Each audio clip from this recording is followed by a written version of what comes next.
Sebelumnya aku ucapkan selamat datang untuk kalian yang baru melihat channel ini, dan semoga kalian selalu sehat dan selalu mempunyai hidup yang sejahtera dalam segala aspek di kehidupan kalian semua. Dan untuk kalian yang sudah tahu channel ini, aku ucapkan terima kasih banyak kepada kalian karena kalianlah yang bikin aku selalu semangat terus membuat video short dan video long di YouTube ini. Semoga kebaikan kalian semua mendapatkan balasan yang sangat lebih dan selalu makmur dalam aspek kehidupan kalian semua. Sekarang kita lanjut ke pembahasan inti video ini. Pernah nggak lo ngerasa semangat banget di awal investasi? Nonton video, baca thread, lihat orang lain cuan, dan lo mikir, kayaknya ini jalan gue buat berubah. Lo mulai buka aplikasi, isi saldo, beli pertama kali, rasanya bangga. Akhirnya, lo mulai, tapi beberapa bulan kemudian, lo berhenti. Aplikasinya masih ada, tapi nggak pernah dibuka lagi. Investasinya masih ada, tapi nggak ditambah lagi. Dan yang lebih parah, lo mulai mikir, kayaknya investasi bukan buat gua. Padahal, masalahnya bukan di investasi, tapi di cara lo masuk dari awal. Kesalahan pertama, ekspektasi yang salah. Banyak orang mulai investasi dengan harapan yang nggak realistis. Mereka lihat orang cuan besar, dan tanpa sadar, mereka berharap hal yang sama. Padahal, mereka nggak lihat prosesnya. Kita pakai angka biar jelas. Misalnya, lo mulai dengan uang 1 juta, dan lo berharap dalam waktu dekat jadi 2 juta. Artinya, lo berharap return 100%. Sekarang bandingin dengan realita, RDPU sekitar 4% sampai 6% per tahun. SBN sekitar 5% sampai 7% per tahun. Saham bagus sekitar 8% sampai 15% per tahun. Kita ambil angka tengah, 10% per tahun. 1 juta kali 10% sama dengan 100.000 per tahun. Per bulan, sekitar 8.000 rupiah. Sekarang jujur, lo berharap ratusan ribu, tapi realitanya cuma 8.000. Disinilah banyak orang mulai kecewa. Bukan karena investasinya jelek, tapi karena ekspektasinya salah. Kesalahan kedua, salah pilih instrumen. Banyak orang ingin cepat, jadi mereka masuk ke instrumen yang lebih agresif. Contoh paling umum, saham. Padahal mereka belum siap mental. Misalnya, lu punya 5 juta, lu masuk ke saham, tiba-tiba turun 10%. 5 juta kali 10% sama dengan 500.000 hilang di layar. Apa yang terjadi?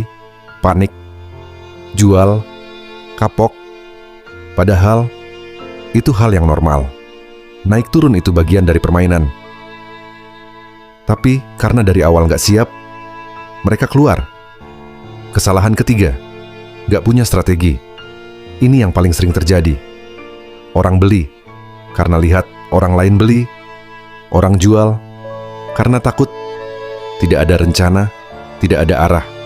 Kita bandingin, orang A ikut-ikutan, beli saat harga lagi naik, panik saat turun, jual rugi. Orang B punya strategi sederhana, setiap bulan beli 500.000. Selama 2 tahun, 500.000 kali 24 sama dengan 12 juta. Tanpa peduli harga naik turun. Ini namanya konsistensi. Dalam jangka panjang, orang B jauh lebih unggul. Kesalahan keempat, nggak sabar. Ini penyakit paling besar. Orang investasi 3 bulan, 6 bulan, terus bilang, kok nggak ada hasil? Kita hitung, 1 juta per bulan, 6 bulan sama dengan 6 juta, return 5% sama dengan 300.000 per tahun. Artinya, sekitar 150.000 dalam 6 bulan. Kecil, tapi ini normal. Masalahnya, orang pengen hasil besar dalam waktu kecil, padahal dunia finansial nggak bekerja seperti itu. Kesalahan kelima, nggak paham kekuatan waktu. Ini bagian yang paling penting. Kita lihat perbedaan waktu, 1 juta per bulan. Return 10% per tahun. 1 tahun, sekitar 12,6 juta. 5 tahun, sekitar 77 juta. 10 tahun, bisa tembus 200 juta lebih. Perhatikan, di awal, terasa lambat, tapi lama-lama mulai naik drastis. Ini yang disebut compound effect. Tapi kebanyakan orang udah berhenti. Sebelum sampai ke fase ini, kesalahan keenam, masalah cash flow. Ini realita di Indonesia.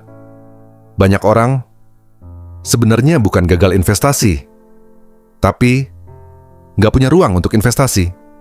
Contoh, gaji 5 juta, kebutuhan 4,8 juta, sisa 200.000. Begitu ada masalah, uang investasi ditarik, jadi bukan gagal, tapi belum siap. Kesalahan ketujuh, mindset.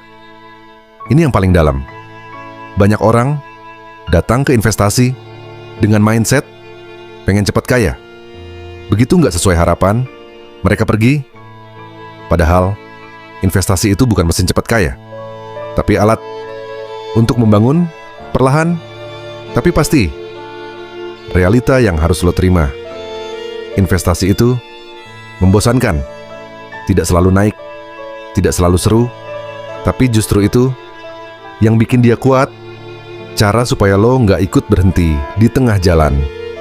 Mulai dari kecil, fokus ke konsistensi, jangan kejar cepat. Pahami instrumen. Dan yang paling penting, punya tujuan. Dan ingat ini, banyak orang berhenti. Bukan karena mereka nggak mampu, tapi karena mereka berharap terlalu cepat dan menyerah terlalu awal.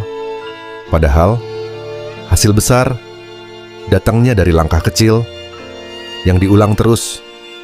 Kalau lo masih di awal, masih bingung, itu normal.